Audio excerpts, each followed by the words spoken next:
kavukiro hamwe n'abasigaye mu gihugu biciye mu makuru atohojwe neza yerekeye ibisata byose by'ubuzima bw'igihugu. Ikiganiro Humura Burundi gica ku rubuga rwa RPA kuri www.rpa.bi. Humura Burundi.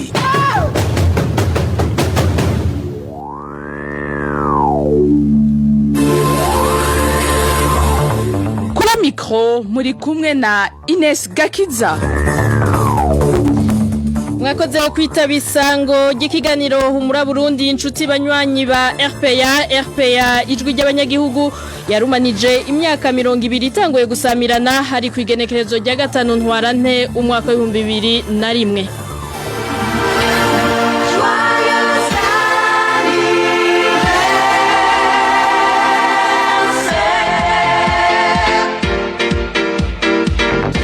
Isabukuru nziza rero namwe banywanyi ikiganiro Humura Burundi cuno munsi gihariwe ibikorwa vya radio RPA muraza kumva intumbero y'abayitanguje ibikorwa imaze gushikako intambamye yagiye irahura nazo muri imyaka 20 imaze ikora murakurikira nico aba nabandi bavuga ku mirimo ya RPA mu buhinga bw'ivyuma ndiko mfashwa na Lucy Kabera hamwe na MS Steve Niyungeko twese hamwe turabaramukije tubifuriza nikazi.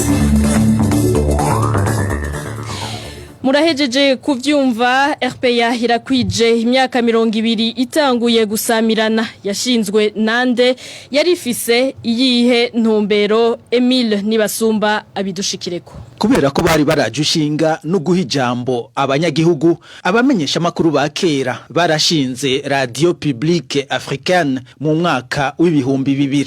Abo bamenyesha makuru ntibanezerezwa n'ingena makuru ya kijya gihe yashikirizwa aho hahabwa ijambo abategetsi ivyiyumviro by'abanyagihugu bikanigirwa mu menshi nabo bategetsi nyene. Abo bamenyesha makuru bipfuza guha ijambo abanyagihugu kugira ngo bashikirize ivyipfuzo byabo hanyuma abategetsi baheze batanga inyishu z'ivyo bibazo by'abanyagihugu. Abo bategetsi bongere barimbugwe kugira harabwe kw'ivyo bashinzwe babikoze. Nico gituma RPA yagifise icivugo cyo kuba ijwi ry'abanyagihugu. Ico gihe abategetsi bo hejuru nibo gusa bavugira ku bimenyesha makuru vya leta. Muri bo harimwo umukuru w'igihugu, abashikiranganji n'abunganizi babo, babura matari, ba musitanteri n'abandi. Byashika gake kugira wumve umunyagihugu asanzwe avugiye ku bimenyesha makuru vya leta. Kubwa bashinze RPA vyasigura ko Nyarucari atakibanza yari afise mu buzima bw'igihugu kandi ariwe ubutegetsi buvako kandi bukamusubirako narijya atarafise ahagyogorera. Abo bamenyesha makuru rero bari bafise indoto yo gukora ibishoboka kugira mu Burundi haranga ubutungane kuri bose, ugufatana mu nda, umutekano uzira indyane hamwe n'iterambere rusangi. Kugira bashike kuri iyo ndoto abo bamenyesha makuru bariyemeje ibintu bikuru gukora ibishoboka kugira ubutungane ukungana atanumwe akumiriwe, ukwihanganiranira no gufatana mu nda bisasagare mu gihugu, gukora ibishoboka byose kugira abatware n'abatwagwa bubaha amatungo rusangi kandi batahure ko bategerezwa kubibazwa mu gihe bayasesaguye, kwigisha abarundi kubahiriza agateka kabo n'akabandi hamwe n'ivy'umwe wese asabwa n'igihugu. Muri ivyo biyemeje harimo kandi gukaburira abarundi kumenya ko bafise uburenganzira bwo gushikiriza ivyiyumviro vyabo. Inyuma y'ingorane zitandukanye zijanye no kudadaza kw'abategetsi b'ico gihe batashaka kwivuka, Radio RPA yahavuye itangura gusamirana kuwa 5 ntwarante mu bihumbi 2001. Mu ntango RPA yasamirana kuva isaha 11 z'igicugu gushika isaha 2 z'agatondo, igasubira kugurura isaha 10 z'umuhingamo gushika isaha 2 z'ijoro. Nkuko mugenzi wacu Emile Nibasumba hejeje kubitumenyesha, iradio RPA yishinze umurimo wo kubijisho ugutwi n'ijwi ry'abanyagihugu. Kuva kivuka RPA yakoze ku madosiye nkora mutima ashingiye ahanini ku matohoza y'ubwicanyi, agateka kazina muntu n'ubunyonyezi. Bitanezera intwaro zagiye zirakurikirana, izo nazo zahavuye zigira inama yo kugenda ziyitega amahwa.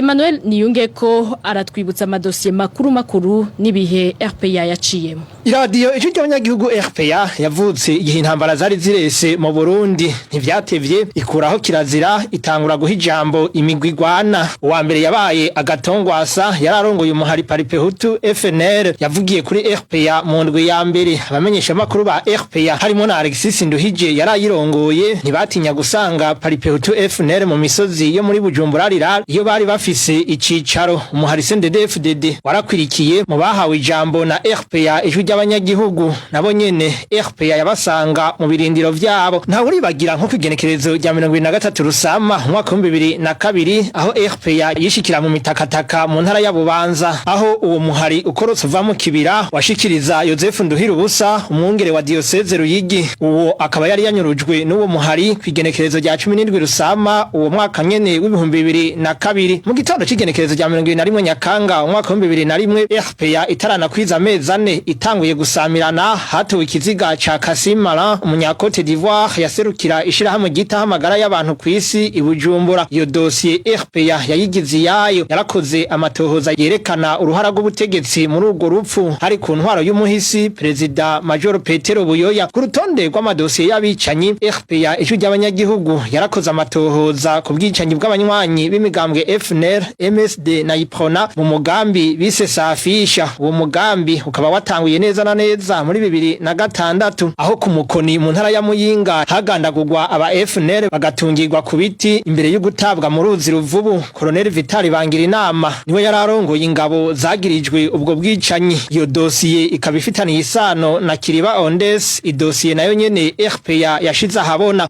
RPA yarakoze kandi amatohoza ku rupfu rwa Ernest Manirumva yari cegera c'urongo yishira hamwe Oricom. Ijwi ry'abanyagihugu RPA yarakoze kandi amatohoza ku bwicanyi bw'ababikira bo mu Kamenge hari mu mwaka wa 2014. Ayo matohoza akaba ariyo yahavuye atuma Bob Rugurika umuyobozi wa RPA atabwa mu mvuto akaja gufungirwa mu ntara ya Muramvya. Muri politike imwe mu madosiye akomeye RPA yakoze ni rementanya ry'itembagazwa ry'ubutegetsi ryegetswe ku wahoze ari umukuru w'igihugu Domitiano Ndayizeye n'uwari cegera ciwe Alphonse Maria Kadege. Ayo madosiye RPA yakorako yatuma yamirikira totezwa n'ubutegetsi. Mu madosiye y'ubunyonyezi RPA yarakoze ku madosiye y'inyagwa ry'amatongo mu Nyabugete muri zone Kanyosha mu gisagara ca Bujumbura. RPA yarakoze n'amatohoza ku kamaramuziro k'indege Uburundi bwari bufise Falcon 50 yarerura umukuru w'igihugu n'ayandi. Ayo matohoza RPA yakoze kuva ku ntwaro ya Iprona gushika ku ntwaro ya CNDD-FDD niyo yatuma atabutegetsi buyiraba ryiza. Bob Rugurika na Ruwikamwe n'ubusa mu ntango barapfungiwe mu ntara ya Makamba aho bari bagiye gutohoza amakuru. Muri 2006 Serge Nibizi na Domitira Kiramvu barapfungwa hari kubijanye n'itembagazwa ry'ubutegetsi ryagirijwe Domitiano Ndayizeye.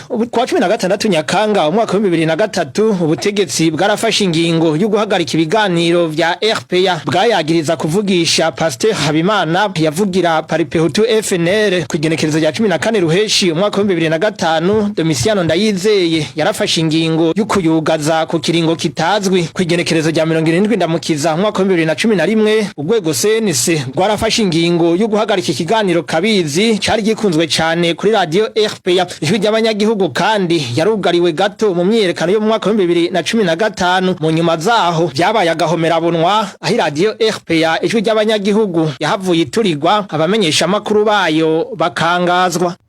Urakoze Emmanuel Niyungeko. Tumira mate imbere yo gutandukira uko abarundi bo mu mico itandukanye babona ibikorwa vya RPA. Ibiganiro vya RPA mu bisanga ku mbuga ngurukanabumenyi zitandukanye: Facebook, YouTube, Twitter no kuri website @RPA_BI. Ukwitanga kwa radio RPA mu bihe bitari vyoroshe abatari bake barabikenguruka yaba mu Barundi canke mu banyamahanga. Umwe muri bo ni Karori Nditije umunyepolitike w'umurundi muri kino gihe ari mu buhungiro. Bimwe mu bikuru ashimira radio RPA ni biganiro vyayo havuga ko vyafashije cane mu gutorera umuti ibibazo bitari bike biciye mu guhijambo abanyepolitike batavuga rumwe. ubwa mbere mbanje gukeza iradiyo ijwi ry'abanyagihugu RPA ku myaka 20 irumije isamirana mu Burundi no hanze. Ivyo yamariye abarundi ni byinshi cyane kandi biteye igomwe dushima. Bwa mbere yarateje imbere bimwe biboneka umwuga wo kumenyesha amakuru, mu gutanga amakuru aryoboye adahengamye, avuga uko bintu biri, adatanga inkuru ihengamye kandi amakuru adamakuru toke ibintu bitagenda neza, haba mu ntwaro, haba mu vya politiki, haba mu vy'ubutunzi, mu bisata byose by'ubuzima bw'igihugu. Yarateje imbere kandi intwaro rusangi, demokrasi mu kinofunofu, mu guha ijambo abanyagihugu batandukanye abari bo bose, kabasanga iyo bari mu gutunganya kandi ibiganiro bihijambo abanyepolitike batandukanye batavuga kumwe, bari mugambwe itandukanye, bagaharira bagahana ijambo kugira ngo abarundi bamenye aho kuri notanga karorero ibiganiro byitwa wotereriki canka abaduserukira, kandi ibyo bikaba kibiriraho emission en direct abantu baca byumviriza byarabanyura bikabashika ku muzirikanyi. Yarakoze kandi amatohoza ku bibazo bimwe bikomeye, habaye ibyerekeye bwicanyi, byerekeye kunyuruza amatungo y'igihugu, tanga ibigwanisho n'imyemerezo yagirwa n'imbonerakure n'abandi bimwe byakiribaho ndetse n'ahandi. Yarahaye ijambo kandi abiyamiriza ikiringo ca gatatu ca Petero Nkurunziza cahunyanga amasezerano y'ibwirizwa shingiro, kavuga ko ibintu biko biragenda atakuryo mu wandi, naco gituma catumye mbere ngira baca bayugora no kwitura bakayiturira bagakiruka ku bamenyesha amakuru bagaca bahunga. N'ubu nahiri hanze iguma itanga amakuru aryoboye, amakuru amenyesha ibintu bikoragenda mu gihugu. Turayiteye intege rero, turayikeje, ni komere ku muheto n'abamenyesha amakuru bayo bakora ibikora inka. Yari Karori Nditije. Ku ruhande rw'abaharanira agateka kazina muntu niko kuko Pacifique Nahazwe harongo ishiramwe Fokode we agereranya RPA n'ibendera ry'umwidegemvyo mu gihugu kuko ihijambo abanyagihugu bose atagucagura bagashikiriza akari ku mutima. Mvuze RPA numva noshimika ku bintu bitatu bikuru. Icambere nuko RPA imeze nk'ibendera ry'umwidegemvyo mu gihugu cy'u Burundi.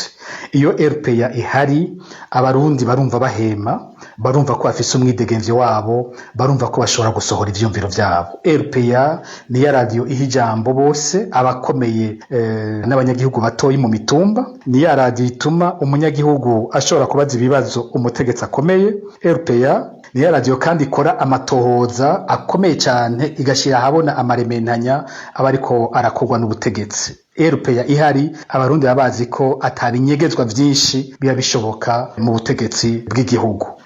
RPA naho ihavuye biboneka nyine ko ryabendera ry'umwidegemvyo riba ryakorowe, kuva ituriwe, kuva ihunze, abarundi barumva kumengo bari mu kinogo, barumva ko umwidegemvyo wabo bawutwaye. Abarundi bazoshobora kumva bahemye umunsi RPA yasubiye kuvuga kandi ku butaka bw'u Burundi. Abategetsi b'u Burundi naho bovuga ivyo bashaka vyose, naho bovuga amajambo meza gute, igihe cyose RPA izo bidashobora kuvugira mu Burundi, abarundi ntazoshobora kumva ko bafise umwidegemvyo wabo. Ikindi mbere ngahano nongerako nuko RPA isa nifatanye n'amasezerano yarusha. Burya baratanguranye amasezerano yasinywe mu kwezi k'umunani mu 2000, mu 2001 RPA ibiratanguye. None raba n'igihe hageze guhonyora ayo masezerano, igihe umuhisi president Nkurunziza ayahonyoye akaja mu vy'ikiringo ca gatatu, nico kiringo nyene gaca haza guturira RPA no gutumija mu buhungiro. Urumva kugaruka ku masezerano yarusha, kugaruka n'umwidegemvyo w'abarundi birafatanye no kugarukana RPA mu gihugu.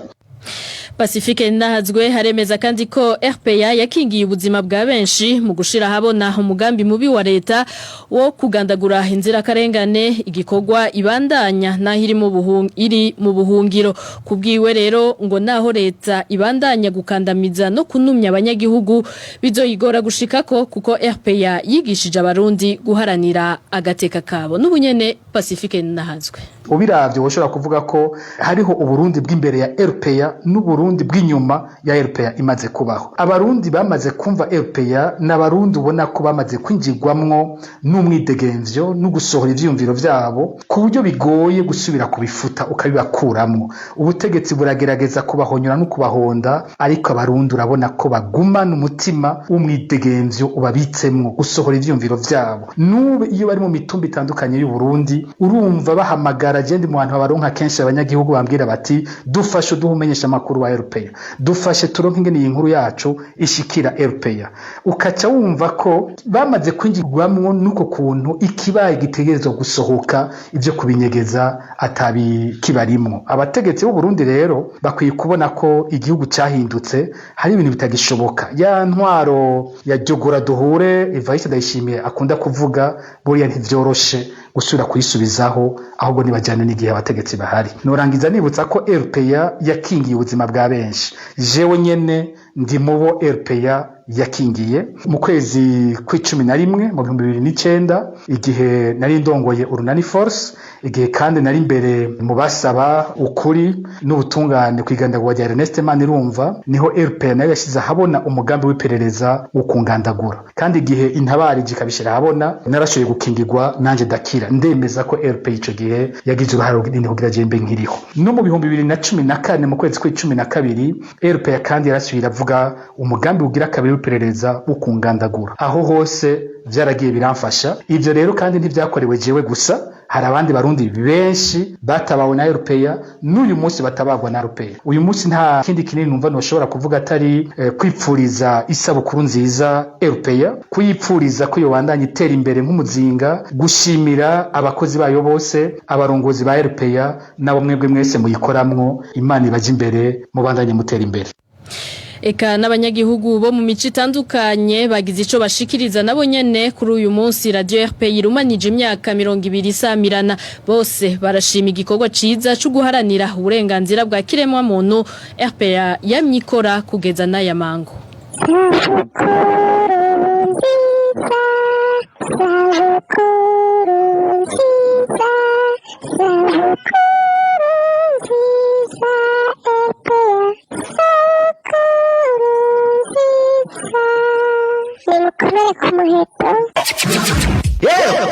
Umunyagihugu asanzwe aba mu gisagara ca Bujumbura yumviriza RPA, ijambo ko ari kwishimira ukuntu yitanga mu buryo bwose ikabandanya gushikiriza amakuru, malgré ko bayihagaritse kayugara ikaja gukorera mu buhungiro hanze y'igihugu, muga kugwa mutima w'urukundo ifunda abanyagihugu yacitse intege yarabandanije kora, kandi turayishimira cane ukuntu yitanze, tukamenya ko biraba ku kiganiro cacu humura. N'ikintu cyadutangaje cane ukuntu yabandanye ikora kandi itari mu gihugu ikitanga. Niho twaboneye yuko ari radio nyene y'abanyagihugu, tubandanye twitera intege.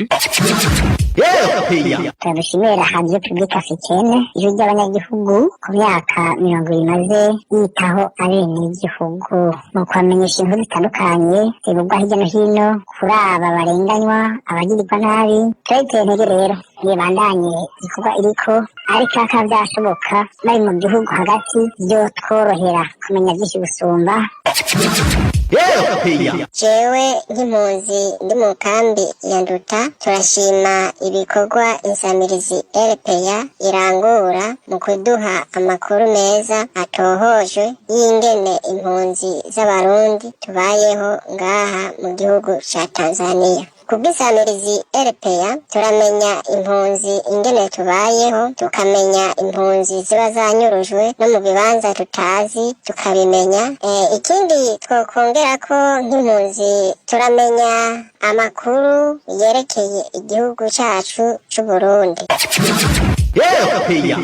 Jewe nk'userukira impunzi ziri mu bisagara by'igihugu cy'u Rwanda, nagomba ntangure nkeze radio RPA kuri imyaka 20 imaze, niteka ntangere ku bamenyesha makuru bayo no ku banywanyi bayo, no kuvuga abayumviriza. Radio RPA ifite akamaro kanini cyane ku gihugu cacu kuko yumvirizwa na bose, kandi yafashije muri byinshi, yagiye iramenyesha inkuru yimvaho kandi itohojwe neza. Hanyuma nk'impunzi naho iradufasha cyane kuko iratubwira ibyo tutazi, ikongera ikadufasha kumva abo twasize mu gihugu ingene bamerewe, ikabavugisha nabo nyene tukumva ijwi ryabo. None rero n'ukuri nikomere ku muheto. Ikiganiro muri Burundi kirabandanya muri iyo myaka imaze RPA yaratanze akazi ku bantu bari hagati y'amajana 2 n'amajana 250 muri bo abenshi ubu bari mu yindi mirimo ariko kuri uyu munsi bashimye gushikiriza ico iyo radio yabamariye yabigihe bayikoramwo ndetse n'ubu batakikorera. Emery Madirisha numwe mu batanguranye na radio RPA. Radio RPA kuva itangura yarahinduye ibintu byinshi gose sino bidondagura ngo ndabihetse ngaha mugabo igikuru nuko radio RPA yarahaye ijwi abanyagihugu batari bafise aho bashikiriza ivyiyumviro byabo kw'ivyo rero byaratumye n'abantu batwara Burundi bashobora kwikubita gashi bakabona yuko badatamba birorera amakosa bagira twarashoboye kuyashira habona gutyo rero abarundi bagatunga ganirizwa kubera nyene twashoboye kumenyesha akarenganyo bariko barakoregwa. Ikindi novuga nuko abanyagihugu hanini barirukira n'ubu ijwi ry'abanyagihugu kubera bazi yuko rije kubashikiriza ingorane zabo hanyuma batunganirwe. Ahanini rero novuga yuko ijwi ry'abanyagihugu RPA ryafashije abarundi ibitari bikenya. Ni naco gituma ubona yuko abantu batwara Burundi badashobora kurekura RPA ngo ikore kuko bazi yuko ivyo bakora atari vyo. Nico gituma rero novuga yuko ijwi ry'abanyagihugu RPA ari ikintu gikomeye gose mu buzima bw'abarundi uno munsi no mu myaka iri imbere. Gukora muri RPA novuga yuko ari privilege, urahura n'abantu bakomeye hanyuma ukiga ingorane z'abarundi ukabona ukayaga n'abarundi ukugene babayeho mu buzima bwabo bwa misi yose. Ivyo rero byaratumye nkunda abantu kurusha uko nahora ndabakunda, byaratumye nicisha bugufi na cane byaratumye nkunda kwishira mu kibanza c'uwundi kugira nshobore kumviriza amagorwa yiwe hanyuma amenye yuko nshobora kumufasha mwitanze n'urukundo. Radio RPA yaramujije mu buntu n'ubu nibwo ngendera n'ubu nibwo nzoharanira imisi yose. Byabaye inyungu nini mu buzima bwanje bwa misi yose. Gilbert Niyonkuru nawe nyene ari mu bamenyesha makuru bakoreye RPA imyaka itari mike arashima igikorwa cyo gutabariza abatagira aho bavugira camye kiranga RPA n'ubikiriko naho ikorera mu ngorane zidasanzwe kuva ituriwe. Gilbert Niyonkuru Ijambo rimwe icyo novuga nuko RPA isa niri mu maraso kandi nubu novuga yuko ntazopfa ndayibagiye ko kiretse ko ariyo yatanguye kumpa akazi ubwa mbere. Icyo ndayibukira ko cyane nuko muri iyo myaka nayikoreye yaranyigishije byinshi harimo kurinda gufata ingingo umuntu anyarukije ubukerebutsi n'ibindi.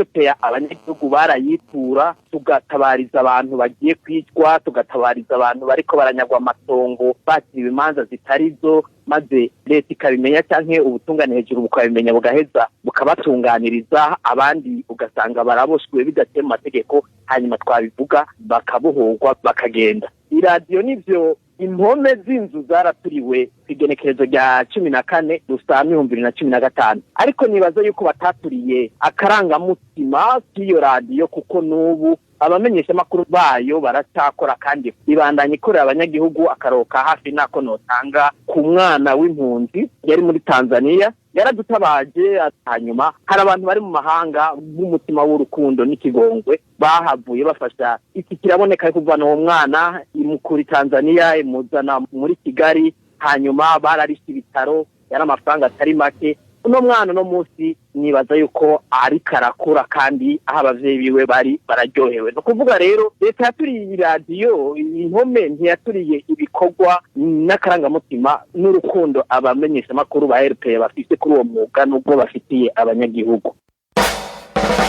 Humura Burundi. Nkuko mwavyumvise mu ntango RPA yashinzwe n'umugwi w'abamenyesha makuru b'abarundi ariko mu bo bafatanije harimwo abanyamahanga bo mu bihugu vya leta zunze ubumwe za Amerika, Ubwongereza, Canada, Ubufaransa na Kongo iharanira intwaro rusangi. Mu barundi bashinze radio RPA akaba ari nawe yabaye umuyobozi wayo wa mbere ni Alexis Nduhije. Inyuma y'imyaka 20 ikora aratubwira habona isemo rigeze. abategetsi batwaye icyo gihugu mu ntwaro za gisirikare z'akasumiranyo. Murabizi ko n'ubu arizo ntwaro zigihari. Intwaro ya CNDD-FDD ni intwaro ya gisirikare ntayitaniye n'intwaro za gisirikare twaciyemo mu myaka iheze, hagitwara iprona n'igisirikare. N'uno munsi niko bimeze, hatwara CNDD-FDD n'igisirikare. Ingingo zose zifatirwa mu makambi ya gisirikare. Umva rero izo ntwaro rero ubwa mbere kugira ngo zicinyize neza z'imijambo umunyagihugu. Rero RPA mu kuyishinga twashaka yuko umunyagihugu agira ijambo, avuga akamubaki, agatunga urutoki abamurenganya, akarenganya arimo akabivuga, kugira ngo tubaze abategetsi rero igituma badafata ingingo zo gutunganya ibibazo by'abanyagihugu, bagire agateka mu gihugu cyabo. Umuntu yovuga nuko mu myaka yakurikiye aho yashingwa RPA yarakoze ibitangaza, yarakoze ibintu bihambaye mu gihugu cy'u Burundi, yarahaye ijambo abarundi, hanyuma ibintu bitari bike byaramenyekanye, ibintu kandi bitari bike byaratorewe inyishu. Akarenganyo karagabanutse. Washaka niyo ntwaro ya CNDD-FDD no munsi naho bagenda bakirata bakaba baranazibije baranangaje RPA mu kugira bashwe ku butegetsi. Hariho uruhara RPA yakoze mu kubaha ijambo, mu guha abantu bose bariko baboroga bavuga akarenganyo kari gahari. Urumva RPA yaragize akamaro gahambaye, ariko biragoye kuvuga uno munsi yuko RPA yashitse ku vyo yari yishinze, kuko urabona ubu RPA ndikiri mu gihugu barayirukanye. Twovuga yuko itakifise ibyicaro, twovuga yuko icumbagira iri hanze, iri mu ngorane, mugabo tugashima ingene ibandanye ikora naho iri muri izo ngorane zose. Mu mwaka w'2008 Alexis Nduhije yaciye asezera umwuga wo kumenyesha amakuru aja muri politique, ashinga umugambwe MSD akaba akiwurongoye no gushika nubu. Kuva RPA yibayeho imaze kurongorwa n'abayobozi bane. Inyuma ya Alexis Nduhije yarongowe na Alexis na Emmanuel Nsabimana yarasanzwe ari umukozi wayo, ariko mu nyuma arahavaja gukorera urwego rw'iperereza, ubu akaba afungiwe mu ibohero rya Rutana. Umuyobozi wa gatatu yabaye Eric Manirakiza, nawe nyene yarasanzwe ari umukozi wayo, ubakorera radio Ijwi rya Amerika kuva mu mwaka wa 2014 gushika mu 2015. Imbere yuko iturigwa RPA yari irongowe na Bob Rugurika, akaba ari nawe akiramutswa gushika uyu munsi, aho yabandanirije kurangura imirimo yayo mu buhungiro. Bob Rugurika rero nk'umuyobozi wayo aratubwira ingorane iyo radio irimwo na hamwe nuko zotoregwa umuti. Bavuga ngo utora neza ugatwagwa neza. Uwo mwibutsa nibaza ko ufise ico sigura kinini ya ku Barundi, kuko nkuko mubizi radio RPA ntiyigeze ironka gahengwe kuva ibayeho, kubera ko yavutse mu bihe bidasanzwe vy'intambara vy'injyane hagati y'Abarundi. Ivyo rero byarashize ikibazo gikomeye mu radio RPA, kuko iyo abamenyesha makuru bamaze kuja kure y'amariba yabo, iyo abari ingorane ya mbere nyamukuru, ariko twagumye tugendera akaranga mutima k'umwuga. Nibaza ko ico ari ikintu cyo kwishimira, naho turi kure yabo dushaka gukorera, ariko tukorana nabo, kuko urabona ubuharaje ubuhinga butuma uno munsi atamuntu ashobora kubuza uwundi kugira ico ashitseko. Ingorane iradio RPA yagigira kuva ikibaho bifitaniye isano n'ingorane Abarundi bamye bagira muri ibi bihe vyose. Marabibonye mu myaka 20 RPA imaze yugawe kenshi n'ubutegetsi butandukanye, abamenyesha makuru bayo barafunzwe, baratotezwa, abandi barahunga. Ico gihe cyose baba bariko bagerageza kwitaho ineza y'abanyagihugu, gushira habona ibinyegezwa vy'ubutegetsi, haba mu bwicanyi, ubusuma, ukubuhonyanga gateka kazina muntu. Uretse ko kuva mu mwaka wa 2015 haje kandundura, aho ubutegetsi bwa CNDD-FDD bwica ku mugaragaro, bwiba amenya, buhonyanga gateka kazina muntu ataco bwino urabona abarundi uno munsi barashonje, abarundi barakenye, abarundi barafungwa ataco bazira, abarundi baricwa, abavyeyi birirwa barahekugwa, bakicigwa babo mu bintu bisiga ubwenge. Abanyagihugu rero nibo bakwiye gutahura ko bene ibi bibazo mu bisanzwe ni ibibazo biberekeye. Amaradiyo, abamenyesha makuru batotezwa kubera inyungu z'abanyagihugu. Rero nibaza ko abarundi uno munsi bobiraba bakabona ko batwawe nabi, bakabona ko bafise ubutegetsi bubi, hanyuma hakaba aribo bazomenya ingene nabo baruca. Ariko hanini nibaza ko twebwe nk'abamenyesha makuru ntibiduca intege, kuko barashatse kutwica, baratwiciye abacu, baranyuruje abamenyesha makuru bacu, barafunga abandi barahunga. Twe tuzoguma ku kivi, ni nka kujya k'umusirikare amasaso aravuga ariko bakamubwira bati genda ni hari ariko aravugira. Nibaza rero ko twebwe ivyo biduha inkomezi na cane cane ko tuzi ko abanyagihugu bashigikira Radio RPA, tuzobandanya tubakorera ibishoboka vyose kugira umunsi urizina baze baronke ubutegetsi bwiza, ubutegetsi bwubaha abarundi, ubutegetsi buteza imbere abarundi bave muri uyu mubabaro barimwo utegwa n'ubwicanyi n'ubusuma n'inzara barimo.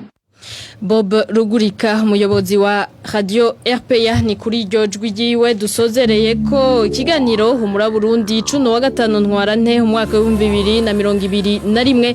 Ikiganiro cari gishimikiye gusa ku bikorwa vya RPA yakwije imyaka 20 isamirana. Mwakoze mwebwe mwese mwadukurikiye, turabashimiye no kucizere mudahengeshanya kutwereka. Isabukuru nziza rero banywanyi ba RPA, isabukuru nziza ku bakozi ba RPA n'abayikoreye bose, ibihe vyiza mwese.